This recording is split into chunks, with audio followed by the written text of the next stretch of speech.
Le chapitre 2 de Kaiju numéro 8 révèle un détail que presque personne n'a remarqué. Et ce détail change complètement le destin de Kafka. Kafka s'est transformé en un kaiju humanoïde après avoir été parasité. Reno, son jeune collègue, est le seul à assister à cette métamorphose et tente de raisonner Kafka, qui est toujours lui-même malgré son apparence monstrueuse. Un vieil homme, témoin de la scène, est pris de panique et donne l'alerte. Contraint de fuir pour éviter d'être capturé par les forces de défense, Kafka, sous sa forme kaiju, et Reno quittent l'hôpital.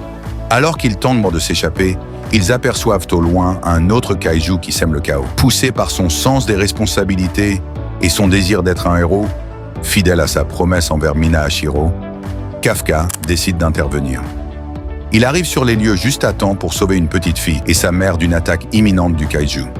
Il déchaîne sa nouvelle puissance en assénant un coup de poing dévastateur au monstre qui explose littéralement. Après avoir vaincu le kaiju, Kafka réussit pour la première fois à reprendre forme humaine, à la surprise et au soulagement de Reno.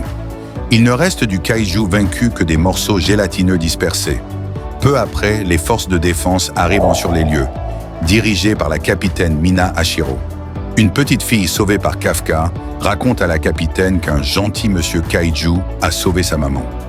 Les forces de défense sont perplexes face au reste du monstre. Kafka et Reno, qui ont repris leurs vêtements de nettoyeur, tentent de se fondre dans la masse.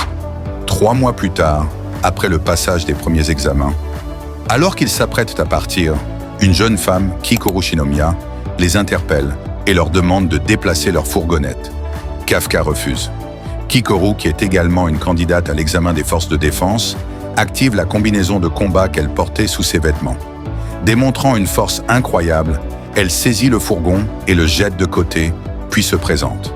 Alors qu'elle s'approche de Kafka, Kikoru détecte une forte odeur de kaiju sur lui, ce qui pourrait mettre Kafka en grand danger. Passons à l'analyse. Voici ce que le chapitre 2 révèle. Lors de sa première vraie confrontation, Kafka remarque quelque chose d'étrange. Son corps agit tout seul, comme si le kaiju en lui avait sa propre volonté. Ce détail est crucial, parce que dans l'univers de Kaiju numéro 8, les kaiju ne coopèrent jamais avec les humains. Cela pose une question importante. Kafka est-il vraiment en contrôle, ou est-il simplement utilisé comme un réceptacle? Si son pouvoir évolue, il pourrait devenir une arme ou une menace plus grande que les kaiju eux-mêmes. Ce chapitre pose donc les bases d'un futur conflit énorme. Dites ce que vous pensez en commentaire et abonnez-vous parce que la suite devient beaucoup plus sombre.